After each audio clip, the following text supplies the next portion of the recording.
Welcome to a special edition of Conversations from the Center. My name is John Daugherty. I am the Film Commissioner and Director of the Greater Columbus Film Commission, also known as Film Columbus. Thanks for joining us. I'd like to thank Jeremy Hughes, Mark Lomax, and Jon Sherman for being our special panelists today. We're going to talk a little bit about filmmaking in Columbus. First, what I want to do is have everybody go around and introduce themselves, and then we'll start talking about your individual projects, what you're working on, and then kind of the future of filmmaking in Columbus. So I want to go around. Jon, I'll start with you. Just introduce yourself and tell us a little bit about what you do, and then we'll move to Jeremy. Great, thanks, John. I am Jon Sherman, and I'm a professor of film at Kenyon College. And I'm in post-production on a movie I wrote and directed called They, Them, Us, which was filmed in August in Columbus. It was about a $600,000, $550,000 budget. And I'm also the president of the board of Film Columbus and on the GCAC board, on the board of the Drexel Theater too. So I'm knee-deep, waist-deep in production in Columbus at this point. It sounds more like you're neck-deep, Jon. Neck-deep. Jeremy, tell us a little bit about yourself and Elevate and some of the things that you're working on right now. I am Jeremy Hughes. I'm the founding partner at Elevate Pictures, and I'm also a Producers Guild member. What we do at Elevate is we build out transmedia stories, meaning like we figure out like where's the right starting point to build out franchises. And then look at like how we're able to introduce this into the market and grow them out. So basically story world development. As of late, like in the last year, like our partner Aaron Mack finished up a movie called Evil Takes Root that we've put out into the market. That's been widely distributed and of course launching during the pandemic. So it's been a really interesting time there. We've also been working on a few other projects. One that we're really excited about is like we've been getting to take part in like what is bringing Ultraman back into the U.S. With in terms of like how it's starting to enter in with our partners at Starlight Runner. Great, thanks, Jeremy. Mark, I saw you raise your hand. You must be a big Ultraman fan. So I know, Mark, you're not a filmmaker, you're a composer, but you have a documentary out. So just introduce yourself, tell us a little bit about you and how you came to be where you are now. Oh, cool, thank you. So I would nerd out a little bit, but I know we don't have time. I have all these Ultraman like figurines. You gotta show me. So I'm Dr. Mark Lomax, composer, musician.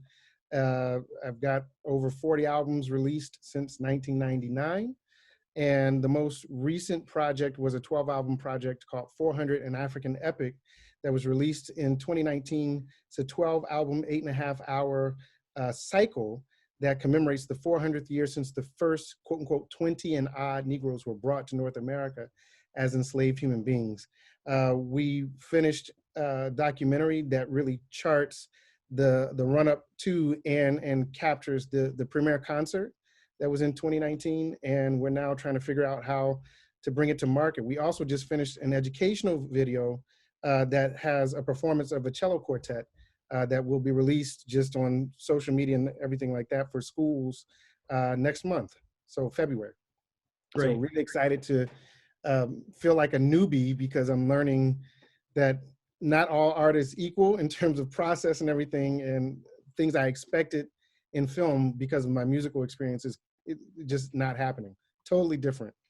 So thanks, Mark. Yeah, totally fascinating, and what you did with your album release. We'll get into that a little bit more because it blows my mind and what you've done. So Jon, let's go to you and talk about your experience with making They, Them, Us. I know a lot of people and a lot of filmmakers wonder how you pulled it off during COVID. I know this was back August, September, and it was one of the few feature films being shot in the country. How did you pull it off? How was your experience with the union, SAG-AFTRA, and yeah, just talk a little bit about that and the experience of being here in Columbus. Yeah. So, I mean, I wrote the movie 2 years ago, and tried to pull the funding together last year. And then I was just really close on the funding. And when the pandemic hit, and I had the actors, and we thought, okay, we have to try to give this a go. Um, I mean, it was a crazy choice, but we had the actors, we had most of the financing, and then the big thing was just the COVID protocols. So basically the issue was getting SAG to approve us, and they insisted that we have 48-hour turnaround on our testing. And at that point in August, Ohio was under 1,000 cases a day, so we felt okay going forward with it. It was a 20-day shoot, and the COVID stuff really, it added about 20% to our budget. And at that point, I was not going to stop. So we're talking about like putting that last bit on credit cards and just going. And like, luckily we were approved for the tax credit. So, and I was able to get us approved for a little bit more than our budget, which is fantastic. So I will get some of that money back. But it's crazy at this point. I mean, we are, we have $600 in our bank account. I can say that, I think. And like there's a lot of the COVID testing money is on my credit card. So we're just waiting to get the tax credit. I mean, it's amazing. Like I was just talking to Michael Lennox, our editor, about 5 minutes ago, and we're just getting ready to picture lock. We thought we were going to be done earlier, but we don't have the money to finish.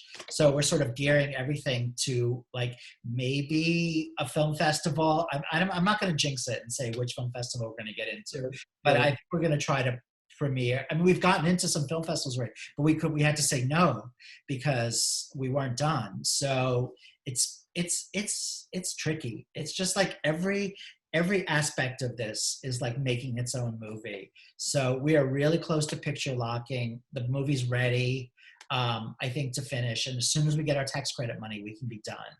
And I look forward to showing it to people soon because what a journey. It's been crazy.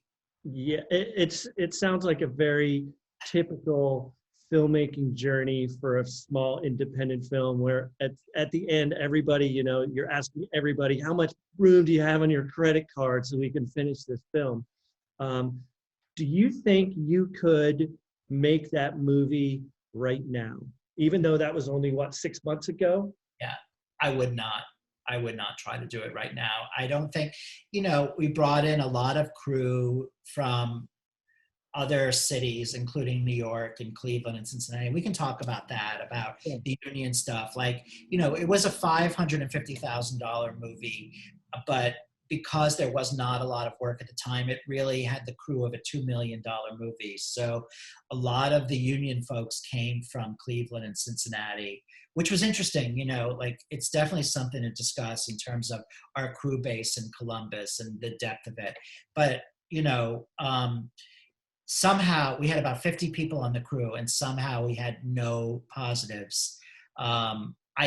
We would have not finished if more than one person had tested positive for COVID. If any of like sort of the key crew, the actors, the DP, any of us, we would have not finished. But I don't know, it was a miracle. And I don't think I would try it now. I mean, I say that, but who knows? You have to be a little bit of a kamikaze when you're doing this, especially in the pandemic. So, but it was a little bit of a miracle, and we're lucky that nobody tested positive. But I don't think I don't think I would try it now. Yeah. Well, yeah, I want to definitely circle back around to the crew stuff and again have a frank discussion about that. Jeremy, let's go to you, and you start talking about the transmedia stuff. Explain a little bit about what that is. Get in depth a little bit more, because I was talking to a friend of mine earlier, and we were talking about transmedia, and they were asking, exactly what is that? And I was like, I'm going to have Jeremy explain it in his own words. So if you could talk about that a little bit. The best example, I'll give you two examples that are at scale, right? Like, and that's the Marvel Cinematic Universe and Star Wars, right? I mean, Disney is so good at understanding like how to take what are properties and push them out across like so many different, touch points and and uh, and places that people, fans can fall in love with it. So like the MCU started very much like what, like as a comic book, right? And then a whole host of like other characters like were lined up into that. And then you start to see like where those different characters are able to cross over. And then like how those comics then move into foreign things like action figures or showing up on boxes of cereal or, in cartoons, and then eventually into like giant movie, franchises. So I mean, the basic definition of transmedia storytelling is understanding like how to tell your story across multiple platforms where your audience is able to, come in and participate in each one of those in a really fun way that's unique to each platform, right? To each medium. And it's a really fun way to look at things, especially today with like how niched out our world is, right? Like we can be creating podcasts that then make it to Amazon series like Lore or the Black Tapes and things like that. Just or how we're creating like different, like Harry Potter as a book that then becomes like what is a massive movie series and then turns into part of a theme park, right? So those are them at scale. We try to look at like, we believe like you can also do those same kind of, make those same kind of things happen today in a very small way. And Mark, you're a musician. I think thinking about like how ecosystems like are built up around artists in a way like where they're extending into fashion and design and creating shoes and you know The 360 acting deal. in movies and that. Yeah, it's Mhm. full on 360 in that sense. Hmm. That's really interesting, and especially I'd go as far as it's exciting that it's happening right here in Columbus. That's great. You'd never really think about that and how that all happens, but that's really exciting. Talk a little bit about Evil Takes Root and your experience with Aaron, and maybe touch on, like John did, touch on the crew experience. I know it's been a couple of years since you guys shot that, I believe, but just touch on that so then we can circle back and really have a quick discussion about that.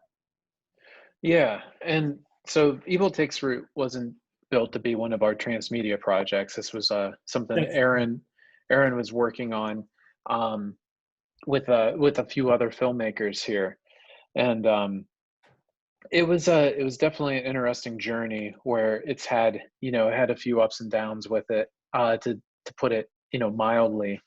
So the movie was started before the movie got started before like the script was locked, due to some pressure from a sales agent that actually ending up being a con artist. oh my And God. yeah, so he was actually put away partly by Aaron due to fraud, Wow. a number of different fraud charges there on it. And so it's like just it's that journey that so many different filmmakers fall into, like on the independent side of things, where you're passionate, you want to make something amazing, and you know then reality seems to come up and hit you. And John, just like you were saying, like anything that you could think of that could happen on this movie, to get in the way of completing this movie would, like everything from wardrobes burning up to dogs needing to have reshoots but they passed away and you have to find other ones, to files just like completely disappearing off of computers even though nothing failed and you can't find any kind of, like, just, I mean, that's just the tip of it. So we really got to come in, and Aaron had the movie in the can, and we came in and like as a group, as far as like him being part of Elevate, and really took over the project and reimagined it. So it had a certain storyline. We put some other elements into it to help complete it, complete what that was as a movie and a story. Really, reworked like just how the visual effects would, flow across it. And it was fun seeing like where we were with it when it first came in to where we got with it. It feels like a complete movie. It looks like a solid picture that's, it looks like there's a good budget that's behind it. The VFX team that we brought in, like they did a fantastic job. Aaron had like, I think what Roy was able to bring as a DP was an amazing look over it, and the colorist, like, just amazing, like how far we were able to get it. And then Jason on our team, Jason Heinrich, like put a score and we were able to complete sound design that like really brought it home. So that was, sounds like quite the experience. it was 2 years from production from production end to the point like where we finally got it out. And it was a lot of work. So, and then the pandemic hit, right? So like as it's going out into the marketplace, we were supposed to take it over to Germany, for that festival and for Berlin, and work through a few things, and that didn't happen. And so we ended up getting a good deal with in place with a company called Mill Creek Entertainment, and we're not mad at how they've worked with us, and that they've been a very transparent company. It's just been a very tough ride with what we've had here this year to work with. It sounds like the original Exorcist film when they came away from it and saying it was cursed and all this stuff happened. It sounds like you guys were a little bit cursed. So yeah, I'm glad you made it through. But it's cursed. Yeah. Talk briefly about your experience with the crew base here in Columbus, and be as frank and honest as you want. Because I'd like to touch on that with you guys and with John. I mean, I can't speak too much to all the crew from that standpoint, just because I wasn't on set with all of them, so I won't so I can't do that too much. I can't get into the weeds on it, but I will say this: like, it was a non-union film, and the local crew that was on it, especially from like what would be the PAs that were there, and some of the team like that, like they were fantastic. They showed up, they were there, right? They had issues like in terms of like some other areas of the crew that with their follow through and making sure that things were locked down, and locations and whatnot, like those had a few issues. And then there was a decent mix of crew that came from outside of town as well. So like there's a number of team members that came in from LA and down south and whatnot. And it was an interesting mix. Like they had a good family feel to it, but it had a very junior kind of set in some ways, like in terms of the way it was running compared to the budget that was there. Yeah. That's and that's some of the things that when films come into town and scout around here, I'm frank and transparent, like I should be, and like everybody should be. Our crew base isn't as deep as Cleveland and Cincinnati, and we want to get there, and we're going to try and get there, and that's the potential, Mark, that we're going to talk about in a second. That's the potential that we need to reach, and we're just not there yet, and that's the bottom line. So, but yeah, again, we'll come back and talk a little bit about that with John. I want to jump to Mark and have him talk a little bit about his project 400, an African epic. Mark, when you and I first had a discussion, the story you told me about your project was unbelievable.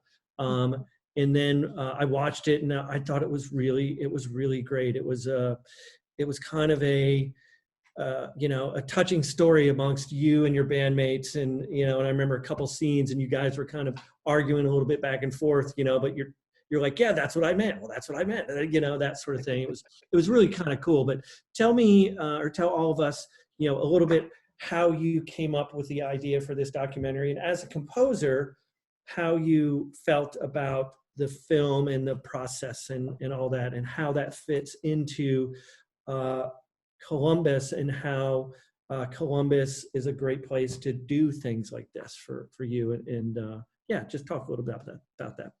Cool. So now I have a term that really solidifies what I was thinking in terms of transmedia. That's a new term for me.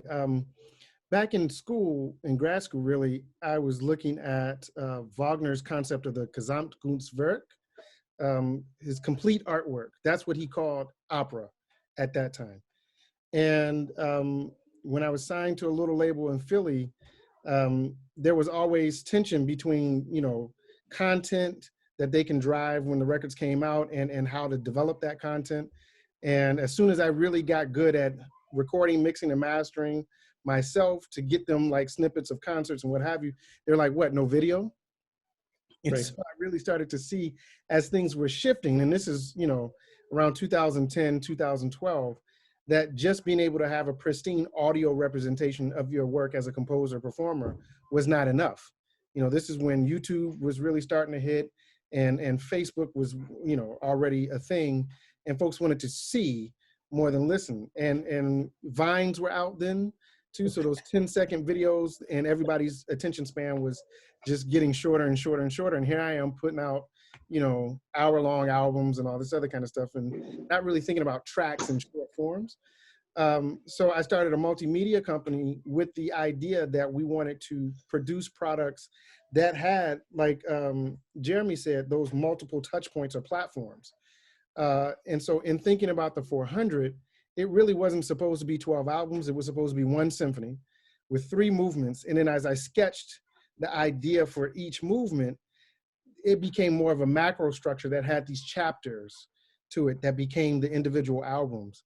And it became a very visual kind of project, because that's how I literally in my head, when I'm composing, there's a story and I'm scoring the story, you know. And I knew that I couldn't really create a film. I just didn't have the budget. The whole budget for the 400 for everything was about just under 200,000, and only 50 of that was subsidized by some institution. My residency with the WEX, the Johnstone Fund for New Music, and a few friends chipped in. The rest was literally me on my credit cards and using everything that I could similarly, right? So I couldn't create the film that really told that story. So I had to make the music as visual as possible and capture aspects of the process that led up to the premiere, because that was most cost effective and in the most efficient way. And so I worked with a company called Faces. It's new. Jason Wood and Charles Harrison and I were working on a documentary in 2014 about a musician who made a record. Logan Rollins, cousin of Sonny Rollins, made a record while an inmate at the Ohio Penitentiary in the 70s. And so we did an ethnography and performed some of his music, and we developed a kinship over that project. So I reached out to them and said, hey, I think I'm gonna be able to finish this project. There's 12 albums, and they're like, this is crazy, yes. So they just showed up with cameras.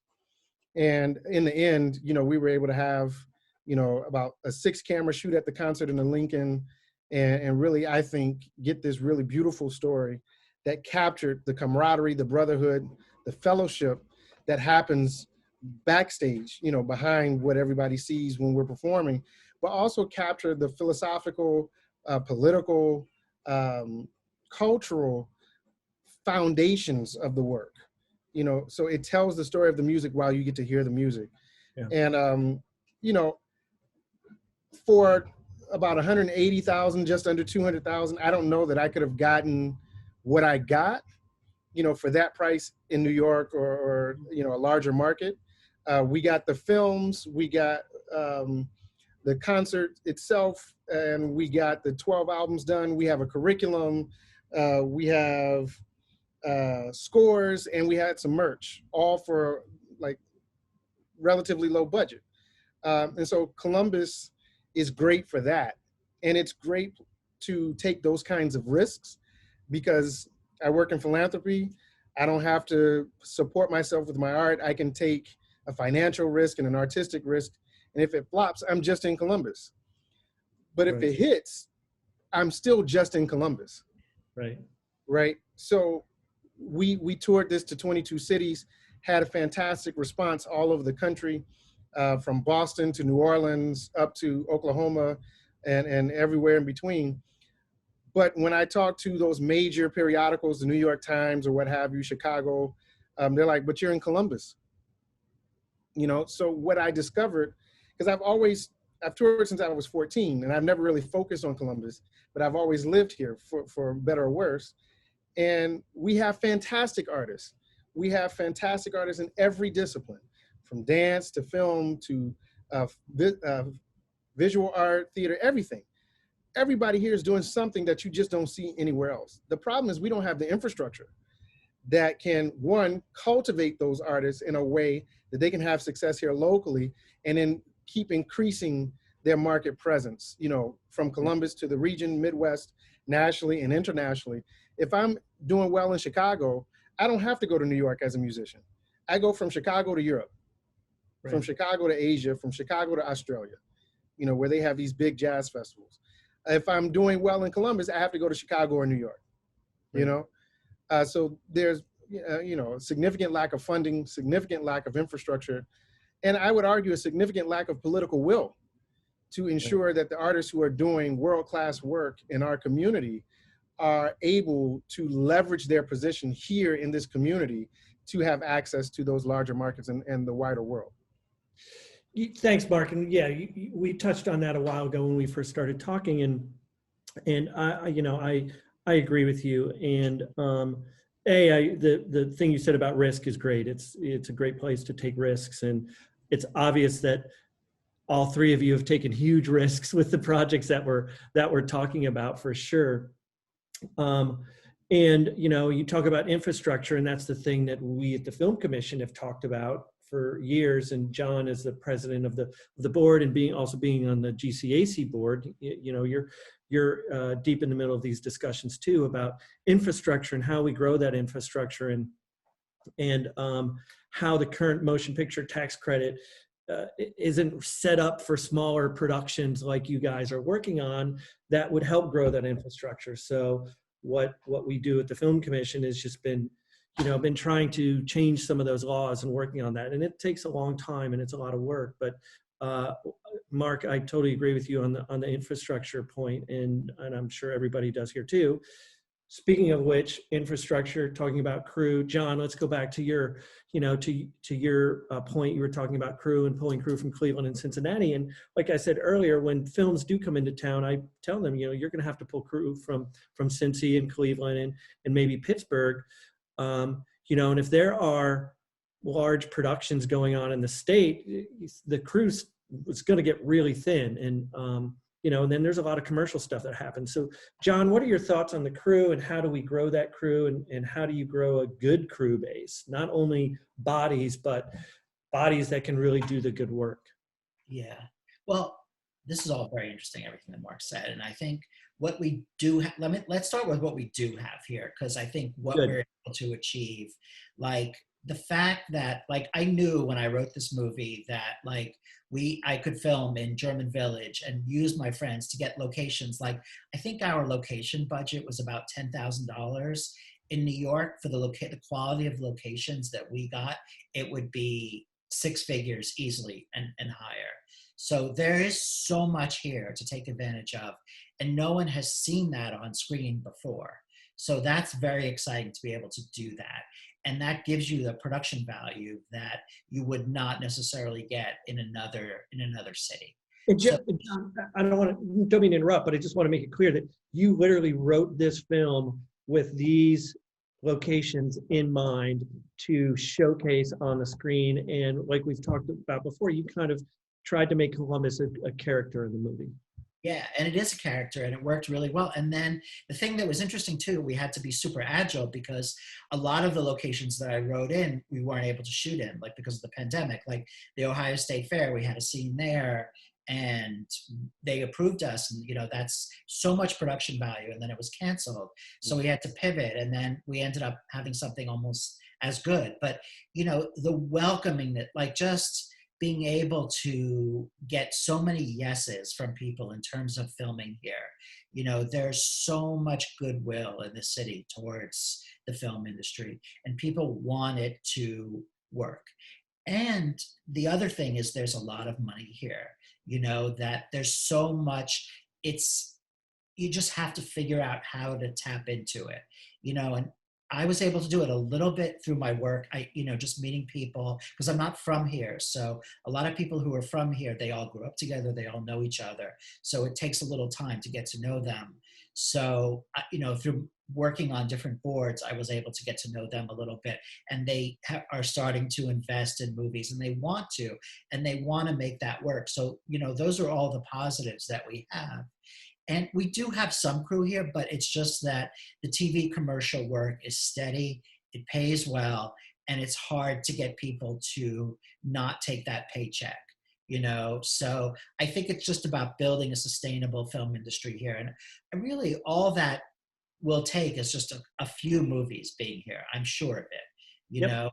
People who film, like, it was great to be able to draw the crew in that we did, because they loved filming here, and we were able to put them up here relatively inexpensively. And I think I would put it on us more, like we just didn't have enough money to pay them their rates. Like if we were like a real movie, like the AD was like, a real movie would have $1 million to $1.5 million, and you would be able to pay people the rates, and we would be able to afford that. So it was just the goodwill of people being, willing to go with us on that journey.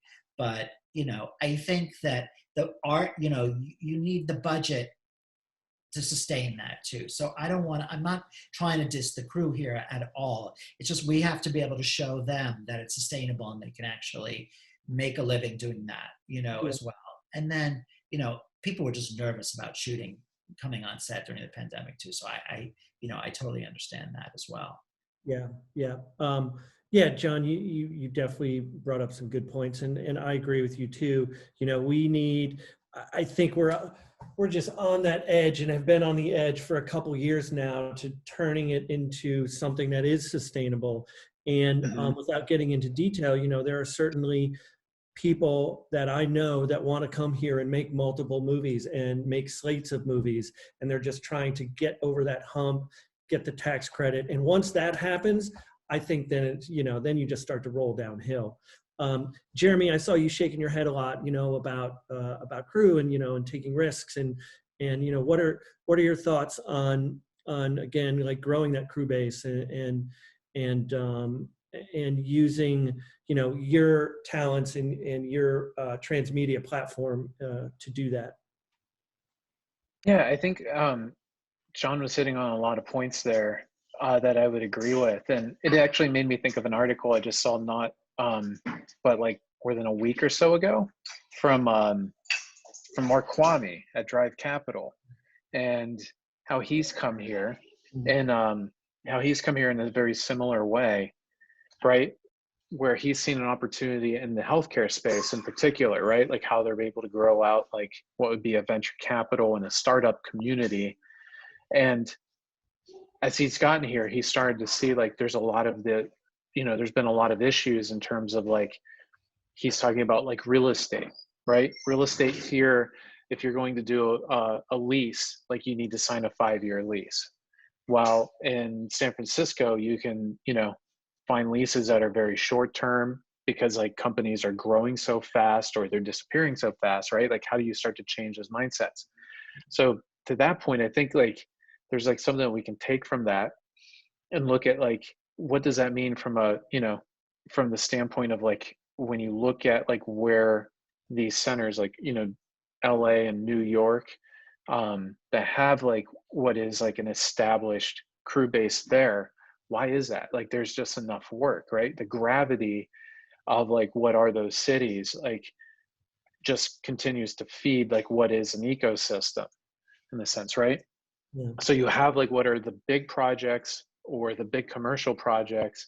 You've got like what those middle tier, pictures are. And then you've got like smaller things like what the multi-channel networks and stuff like that were able to bring in, that we were a part of, where it's like you could get very, entry level crew, but those crew, that are very affordable in a lot of ways, right?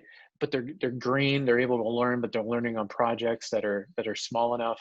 And I think like if you look at Columbus, like there's some of that bottom, that base level stuff, and we've got the commercial work, right? And there's no in between. So without like having like what is that in between, there's no way for, like what would be seasoned crew or younger crew to be able to get into like what is an ecosystem consistently, right? Yeah. Like everybody's got their small projects and they're just working on those, or they're not. And then the big projects, the big problem is like somebody that wants to take a risk and go play in what would be a smaller movie or digital content or a little series. The risk is like whoever they're working with, like, in terms of like the regulars, right? They get closed out of that because somebody else has then come in and they're not getting the callbacks, right? So they lose income. And so I guess like to sum that up, what I'm looking at is like, I think there's an education aspect here, like where it's just like, how do we continue to start looking at like opportunities to, to work together to create smaller projects that, have an impact, because you can today. Like the whole idea of like just what is, a different forms of content that we were able to, play in, and the way that we're able to tell these stories, even through the pandemic, has just like changed magnificently. I'm sorry to jump in, but I Yeah. think what we need for Columbus, I think it's like a two-prong approach. Like we want to be able to bring in movies from outside that, give people work and keep the crew base working. But we also have to build up the local community here. And you have what Columbus has Absolutely. that other cities, in Ohio don't have, is all these schools here, like OSU, and everyone, like these people want to work, they want to make movies, and they want to stay here. So we have to figure out a way to do this top-down and bottom-up approach and make them in sync and work together. That, I think that's what we have that we can, should focus on. So it's not just the tax credit, but it's also maybe lowering the threshold of the tax credit so that smaller movies can do that too. And what Jeremy says also is like broadening when people graduate from media schools, broadening like what they think of as being a filmmaker too, so that they're just working, you know what I mean, and keep making work. And support that with GCAC and other institutions, our donor base, and make sure that we're using the money and the leverage that we have in our community to help those homegrown people so that they can meet the bigger movies coming as well. Mm-hmm. Right. The one other go ahead, Jeremy. The one other thing, like I want to get at it here too, is like we're in such a, the pandemic is actually, it's shrunk like what's been a 10-year window, 5-10-year window, I think, in terms of like what like what audiences are able to think about. Your grandma's able to get on a Zoom call with her friends and have a glass of wine today. Mm-hmm. Imagine explaining that back in January of last year, like, oh, to your friends, like they would say like, there's no way that doesn't make any kind of sense, right? And now you've got like 80-year-old women that are actually like getting together on calls on a regular basis, like, and they're connecting. So there's been a massive shift in terms of like just how fast like we've moved into like what are, the ease of like, I guess, like digital accessibility, so the point being is like, it's also opening up like what are entirely new opportunities for us as a city to be thinking about, like what do we do very well? And, again, like the venture capital side of us is like really starting to take off, and technology in this city, like how many companies have we had IPO this year, right? Yeah. Mm-hmm. Root and Olive, and like there's been some really, really cool things that are starting to happen here. So that's like going to continue to start creating like what is gravity in terms of funding. And also the idea of like, what is creating interesting film, or how we're doing it, I think is even more the case. So Mark's sitting there with a virtual background on right now, and we're currently working with a Broadway group, group out of with a theater group, in terms of like how to rethink like what is virtual theater, and it's not just like trying to take what is stage and moving it here. It's like totally trying to reimagine that, and like how does the crowd participate in their own ways that make sense, like virtually, and as things open back up physically, like how that still works. Those are things that work in Columbus. They're not things that necessarily have to be in LA or New York. The other thing is I can get on, I can also get on the call right now with like an executive out of LA, and it's totally normal now. Like I was on a call yesterday with an executive out of LA, somebody in Hawaii, somebody in Sweden, and it was normal. We couldn't do that just back a year ago. So I think the big thing I'm just screaming is like, there's like some really cool opportunities. The other one, John, sorry, one more, is like, everything is booked up. Like the studios are booked up for the next 5 years in LA, and because of the backlog of content. So like there's a lot of looking right now in terms of like what are production facilities and lean production models and stuff like that that the Netflixes and Amazons and all of that of the world are looking to spread out across the rest of the US, and we're starting to hear that too. So something to keep in mind there too is like how virtual production and lean productions can actually, and part of bigger series and stuff, could actually be spread across like what would be multiple regions. Yeah, and that's a good point. John, you were talking about how, and Mark too, I think you're talking about how your dollar is really stretched here in Ohio, and how do we, and Georgia did this years ago when they were growing their industry, and as you know, it's now a $9 to $10 billion industry a year down there. They created simple things like quality of life videos where, hey, look, you can move here, and this is what a $1,500 apartment looks like in Columbus. Here's what a $1,500 apartment is in New York and LA. They're completely different things. And so your quality of life is much better here. So there's little things like that I think we can do. Mark, I want to go back to you for kind of a quick final thought from you, and then we'll wrap up because I know we're going a little long, but you're a big picture guy. And you really want to create that potential for us as a city, and not only in film, which is kind of more specifically what we're talking about here, but in the arts, in music and film, and Jeremy, it's all starting to come together, like you've said. Where do you see that potential going? Where do you see it coming from? How do you see us reaching that potential, Mark? Well, I think John and Jeremy highlighted a few of those things, right? I think it's an issue of a mental shift in terms of how we see ourselves as a city, as a community, and the assets that we actually have, right? So Jeremy said he sees a crunch, like a compression of what could have been a 10-year process, now 3 to 5-ish, right? That's actually a good thing. And I think artists have always been ahead of that curve, and we've always tried to use the tools available to us to make our work, quote unquote, easier, but that doesn't mean everyone else is caught up, right? And John's point about the assets in the university system that we have is poignant in this sense, because we have, if we were to build the programs, we have a ready stream of talent that's graduating ready to work, but we don't really have the work available to them.